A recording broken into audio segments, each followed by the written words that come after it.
ابراہیم ادم رحمۃ اللہ علیہ ایک بزرگ بادشاہ گزرے ہیں، پھر بعد میں یہ اللہ کے اولیاء میں شامل ہو گئے۔ ہوا کیا کہ تھے تو بادشاہ، مگر دل میں یہ چاہت تھی کہ میں اللہ کا پسندیدہ بندہ بن جاؤں، مجھے اللہ مل جائے۔ ایک رات اپنے کمرے میں سوئے ہوئے تھے، ان کو یوں لگا جیسے چھت کے اوپر کوئی چل رہا ہے۔ پہلے زمانے میں لکڑی کے شیطیر ہوتے تھے، بالے ہوتے تھے اور سرکنڈے کی چھت ہوتی تھی۔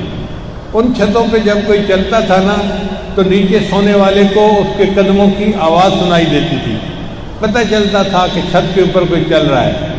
آج کل تو کنکریٹ کی چھتیں ہوتی ہیں، پتہ ہی نہیں چلتا اوپر کیا ہو رہا ہے کیا نہیں ہو رہا۔ تو ان کو جب آواز آئی کوئی چلنے کی تو یہ کمرے سے باہر نکلے اور انہوں نے آواز لگائی، کون ہے جو میرے مکان کی چھت پہ چل رہا ہے؟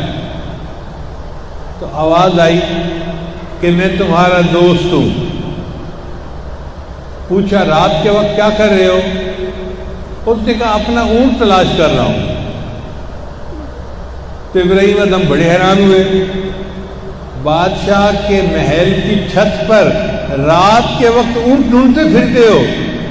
اس نے کہا یہ اتنے تعجب والی بات نہیں ہے، جتنے تعجب والی بات یہ ہے کہ تم شاہی کی زندگی گزار رہے ہو اور اسی دنیا میں رہتے ہوئے تم اللہ کو ڈھونڈتے پھر رہے ہو۔ اوپر جا کے دیکھا تو کوئی تھا نہیں۔ اللہ نے تو ان کی زندگی بدلنی تھی نا، تو دل پہ ان کے چوٹ پڑی کہ مجھے اگر اللہ کو پانا ہے تو اپنی زندگی کو بدلنا پڑے گا۔ پھر ایک اور واقعہ پیش آیا۔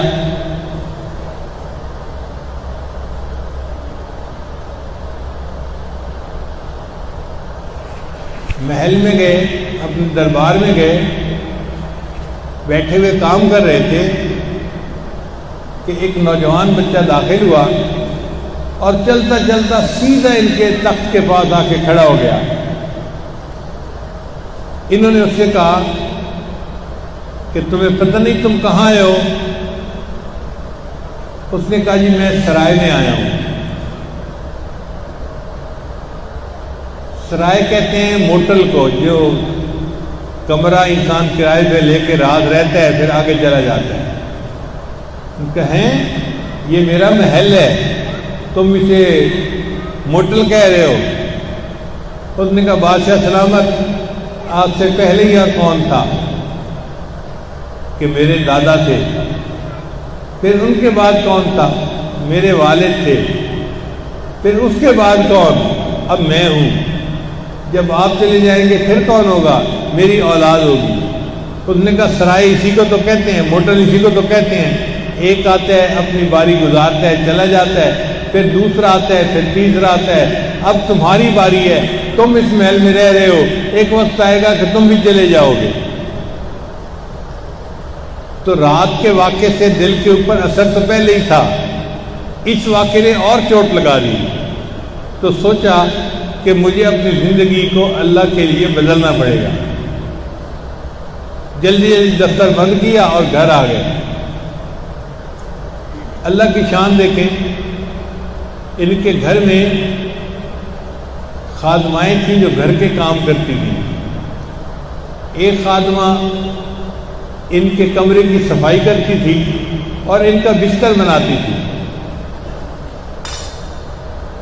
اس زمانے میں پرفیوم نہیں ہوتے تھے، تو بادشاہ کے بستر پر دائیں طرف اور بائیں طرف پھولوں کی پتیاں رکھ دی جاتی تھیں، جیسے گلاب کے پھولوں کی پتیاں یا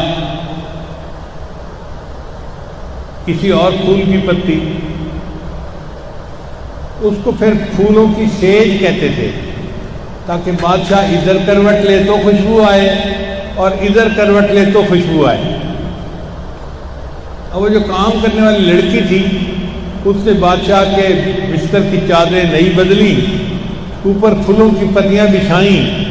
اس کے ذہن میں خیال آیا کہ میں نے بیڈ بنا تو دیا ہے، یہ بیڈ لگتا کیسے ہے، ذرا دیکھوں تو صحیح۔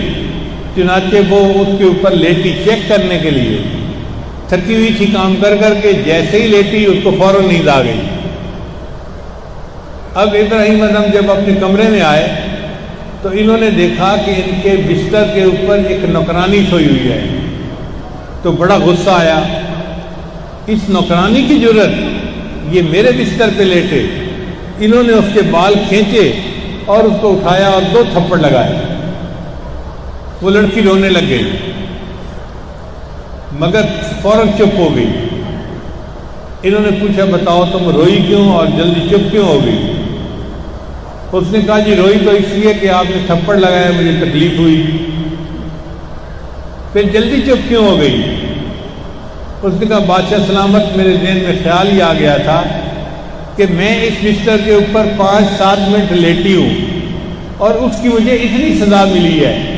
آپ روزانہ اسی بستر کے اوپر سوتے ہیں، پتہ نہیں آپ کو آخرت میں کتنی سزا ملے گی۔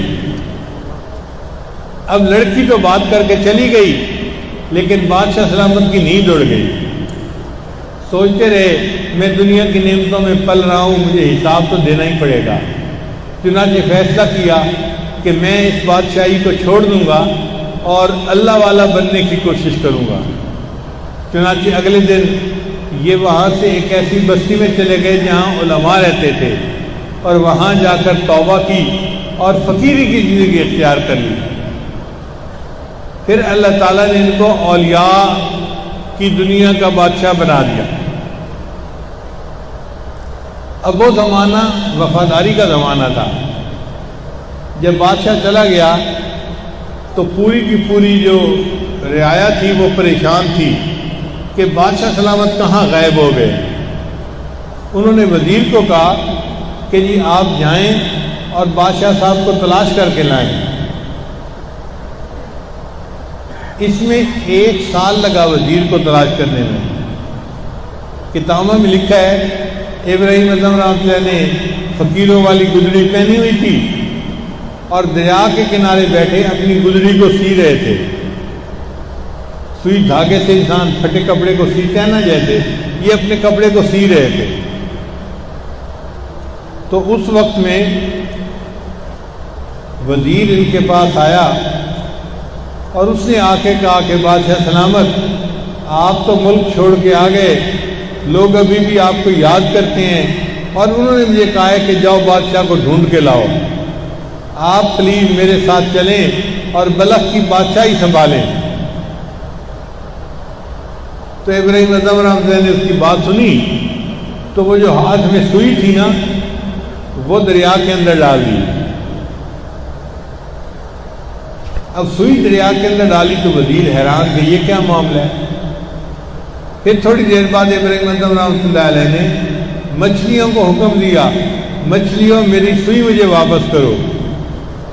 چنانچہ ایک مچھلی کے منہ میں وہ سوئی تھی، وہ پانی کی سطح پر آئی اور اس نے وہ سوئی ابراہیم اعظم کو پکڑا دی۔ تو ابراہیم اعظم نے اپنے وزیر سے کہا مجھے یہ بتاؤ وہ بادشاہی دنیا کی اچھی تھی یا یہ بادشاہی دنیا اچھی؟ تو اللہ تعالیٰ اس فقیری میں بھی بندے کو روحانی دنیا کی بادشاہی عطا فرما دیتے ہیں، لیکن جو اس کے لیے محنت کرتا ہے وہ اسے پا لیتا ہے۔